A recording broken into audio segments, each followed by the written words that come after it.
guys, I am Chris Kaler. And I'm Amber Academy Cosplay, and today we are back at guys with To Your Eternity, episode 18. Almost done with the first season, guys. Almost. And that means we're gonna suffer soon, for sure. We're gonna lose people. One good thing though, last episode we did lose the fight against Hayase, and then she did give a speech about how Fushi was, gonna change everyone's faith and stuff, and how they needed to protect him, and it was now their job to take care of him and stuff. My immortal is gonna be the one to save your life, so follow me in my journey to conquer the world, basically. Something like that. But then her definition of protecting him is to throw him in jail. In a pit, yeah. Yeah, he is kind of stuck. I thought he had a chance. Like, I thought he could probably save himself, but she knows how strong he is, so she didn't take any, she didn't make any mistakes in restraining him.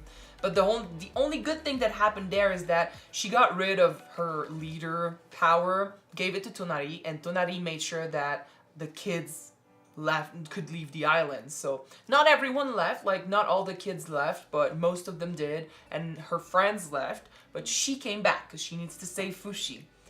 That makes me worry about her, but Fushi needs help. Like I said, I thought he could probably do it alone, and I thought it was good that they were leaving because we don't have to worry about them anymore.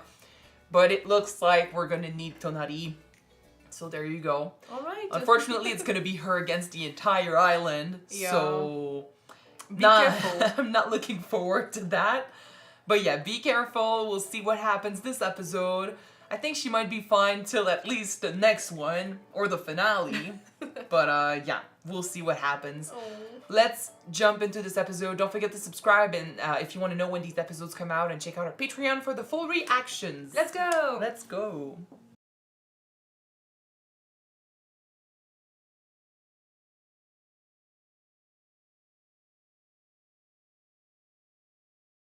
Do you think we can transform into them too?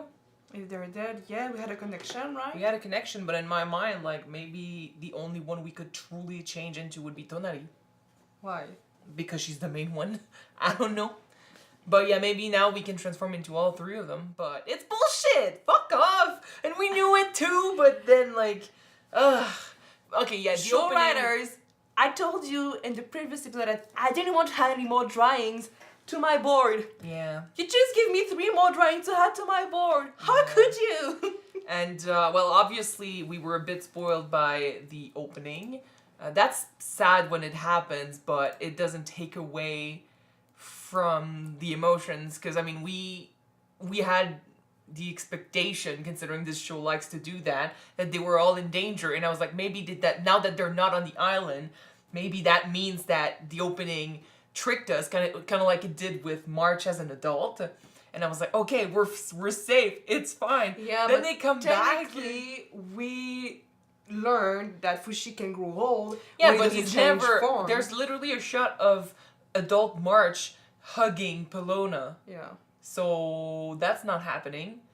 Like I said, unless we see them do that as spirits, because we know the spirits are with Fushi. Maybe. But so far it didn't happen. So in any case, I was hoping for a trick, but then they showed up, and I'm split on them coming back because the expectation of them dying is there because of what we saw in the opening and what's happening, obviously, and what the show likes to do with our hearts. But it's like you said, sometimes you could say that there might be a good reason for someone to try to give up their life. If it is to save a friend, for example, like you said, they came back to save their friends, Fushi and Tonari. And like the girls died without expecting it. Like it's not like they chose to die. It was more of an accident. But the boy literally sacrificed himself for his friends. Yeah. It's a known decision. And Mia died with a smile on her face, knowing that, it's not her friend's fault. And it's one way to end things like any other. Like everyone, like maybe considering they grew up on the island and they didn't really have much hope for the future, this is different for them. Like maybe it's not such a bad end, because at the end of the day, everyone dies, and they lived in an environment where everyone could die any moment, whether you're a child or an adult and stuff. And I mean, life is like that too. Anyone can die any moment. We could drop dead right now. Yeah, it's just that for them, it was more of a reality. Like they understood this perhaps a lot more than we do in our everyday life, because like it's everyone could die anytime, but it's not common for people to just drop dead, you know? But for them it was. So their reality was so much harsher. Perhaps death for them is less of a, like, they were obviously grieving. The ones that are left were obviously grieving, and Tonari especially is the one freaking out. And it's interesting because literally 10 minutes before that, she was saying, you know, that they don't deserve to be saved on the island, and if they do, then God will, you know, look after them and stuff. And like, why would you go back and save them? Because they're either criminals or they carry the blood of criminals. And I'm like, you're basically saying that because you see yourself this way, you don't have much hope for yourself, so you don't think you're a good person. But then look at how you react when it comes to your friends. As far as you, and you know, when it comes to your description of things, they are also carrying the blood of criminals, so they should not deserve help either, right? Well, she did say that everyone that deserved to be saved already left the island. Our friends already left the island. Not necessarily. Well, yeah, but the way she said this, everyone on this island, herself included, and her friends included, it's just that they have been tainted. It's just that things are not as black or white, and things are not that simple. And when you care about someone, and that's why Fushi went back and helped them, because they helped him. And when she came back, because Fushi, you know, was a friend, she put herself in danger to help Fushi. So you cannot just brand people, you know, you committed something bad, so obviously you're evil, and not think about, you know, the layers of the crime. Because for some people, sometimes it's a life or death situation. For others, yes, there are truly evil people in the world, I do agree, but not everyone has the same circumstances, so you can't just judge everyone the same, and especially not judge the kids the same, because it's definitely not their fault. But then for her, it's because she saw her dad the way he was in the end, and she grew up on the island and stuff, and the stuff that she started to think was normal for her to do, what she had to do to survive, and taking Fushi on the island and stuff, like, that's not good, but she did it anyway for her own selfish reasons. She sees herself as this tainted person, but she still believes that she could go out and try, you know, to live a life and stuff. It's just that her opinion of herself seems to be very dark because of that. Maybe she's thinking that she's been tainted because she might not have killed someone in real life, but in her head, everyone that she disliked, that she hate, she's killing them. Like the island got to her, kind of like it got to her father. Yeah. You know? But in my opinion, it's just normal anger, and you're just normally lashing out because you saw so much pain and violence. Not everyone is capable of witnessing so much angst and not feel angry, you know? Like, you'll be watching footage of you know, tragedies and stuff, and you'll hear about the people who did that, and you'll feel angry, and you'll want to hurt someone and stuff. But when you actually get to it, you don't do it.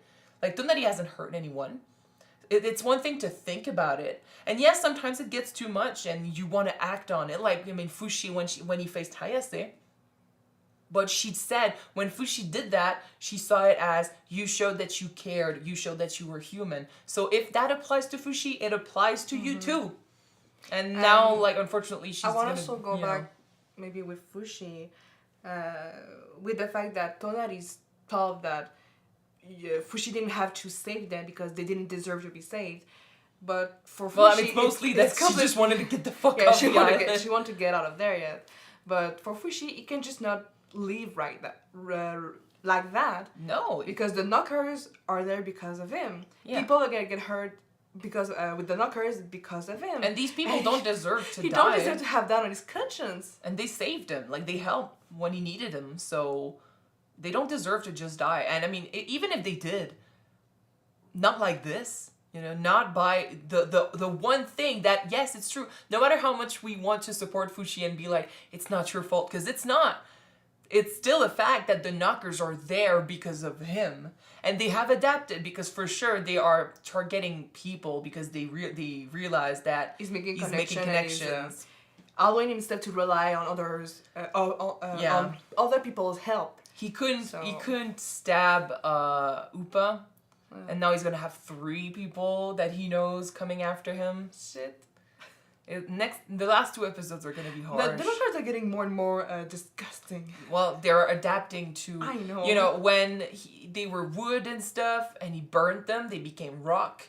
And he drowned them. Yeah, he drowned them, and he used, you know, he used people. He teamed up with people, and now he exploded them, and now they became zombie. They're people. targeting people because that's his new strength. Basically, his first strength when he got the fire, they adapted and they became rocks. Then people helped him and managed to take down the rock monster. And people becoming his new strength means that they are targeting them for his weaknesses. It's great. It's intelligent. You son of a bitch. Well, it's intelligent, but I'm wondering what the next level is going to be. Because this is already pretty bad. This is really, really intense. And I know we're going to win this, but we already lost 3 people. And I'm still waiting for... I mean, there's 2 left. Mm-hmm. I'm still waiting for Tonari to die. Because unfortunately, I don't think she survives this.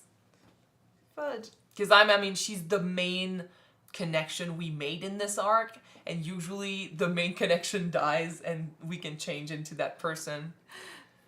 It's all about learning. Because, yeah, the world could be ending as far as we know. We might lose Tonari by the end of the first season, but she'll be here. I'll be happy at least if Ayase is dead by the end of the first season. At least that, please. At least that.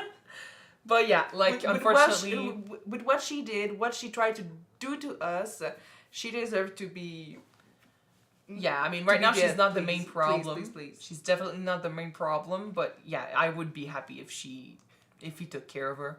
I'm saying that Hayase deserved to die by the end of the first season, and right before that we said, even if they're criminals, they don't deserve to die like that. No. I said we can't judge everyone the same. Yes, they are truly evil people. I meant her. She falls in that category. All right. We let her live before. We gave her a chance. How did she repay us? She brought more shit. How did she repay us? She killed Verona. I do not forgive that. She tried to take advantage of us. And she tried to take advantage of Fushi. So, yeah. Sad episode, and I'm fucking pissed that what happened in the opening is truly happening now in the episode. And we lost 3 people so fast. Yeah. And, I mean, it's literally Fushi's weakness right now. So, hopefully he doesn't respond to that by, again, trying to isolate himself. But yeah, we have to defeat them now. All right. Okay. Thank you guys so much for watching this episode with us. If you want to see the next episode right away, it is on Patreon already. You can check it out. The link is in the description below. And if you don't, the next one will be out on YouTube next week, guys. So stay tuned and we're going to see you next time. Bye. Bye, guys.